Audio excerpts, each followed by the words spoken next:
નમસ્કાર દર્શક મિત્રો, આજ તારીખ છે 2 એપ્રિલ 2026 અને હનુમાન જયંતિના પાવન દિવસે આજે આપણે એક એવા હનુમાનજીના મંદિરે આવ્યા છે જે આવેલું છે જંગલોની વચ્ચોવચ. અને એનો ઇતિહાસ જાણીને તમે ચક થઈ જશો કે એનો ઇતિહાસ એટલો રસપ્રદ છે અને મંદિર એટલું પ્રાચીન છે. આ હનુમાનજીનું મંદિરની જે વાત કરી રહ્યો છું એ મંદિર બીજું કંઈ નહીં પણ છે જંડ હનુમાન મંદિર, જે આવેલું છે પાવાગઢ નજીક. ગુજરાતના જંગલોમાં એક એવું મંદિર છે જે 5000 વર્ષથી પણ જૂનું છે. હિડમ્બા વન એટલે જાંબુઘોડાના ઘન જંગલોમાં આવેલું આ જંડ હનુમાન મંદિર માત્ર મંદિર નથી, આ છે ઇતિહાસ, આધ્યાત્મિકતા અને કુદરતનો સંગમ. અહીં હનુમાનજીની મૂર્તિ સ્થાપિત નથી, પણ કહેવાય છે કે આ મૂર્તિ સ્વયંભૂ પ્રગટ થઈ હતી. કહેવાય છે કે પાંડવો અહીં રોકાયા હતા અને અર્જુનને તરસ લાગતા જમીન પર તીર માર્યો અને અહીં પાણીનું કુંડ પ્રગટ થયું. અને થોડું આગળ જશો તો તમને ભીમની ઘંટી પણ જોવા મળશે. આ જગ્યાએ શાંતિ અને ભક્તિનો અહેસાસ થાય છે. મંગળવાર અને શનિવારે હજારો ભક્તો અહીં આવે છે. એકવાર તમે પણ જરૂર આવજો.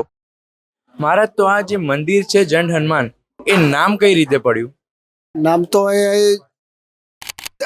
ગામનું નામ જન છે એટલે જન હનુમાન કહેવામાં આવે છે. પછી આ હિડમ્બાવન કહેવામાં આવે છે. હિડમ્બાવન જે ભીમની પેલી પત્ની ખરી ને, એ હિડમ્બાવન કહેવામાં આવે છે. પછી આગળ ભીમની ચક્કી છે, પછી પાણીનો કુંડ છે, પછી શિવજીનું મંદિર છે. એટલે આ મૂર્તિ તો કોઈ બનાવેલી નથી, પહાડની અંદરથી મૂર્તિ ઓટોમેટિક જ બનેલી, એટલે સ્વયં મૂર્તિ કહેવામાં આવે છે. પછી હનુમાન દાદાના પગ નીચે પનોતી છે. હનુમાન દાદાની પૂજા કરો એટલે આપણી પનોતી દૂર થાય કહેવામાં આવે છે. મૂર્તિ તો કોઈ બનાવેલી છે નહીં, પહાડમાંથી ઓટોમેટિક જ મૂર્તિ બનેલી છે અને સ્વયં મૂર્તિ છે.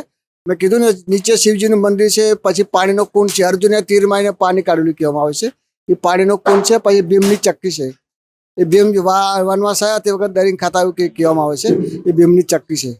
શું નામ છે ભાઈ તમારું? મારું નામ પૂનમભાઈ બાબુભાઈ ચાવડા. અમે સાવલી તાલુકામાંથી ટુંડાવથી આવીએ છીએ.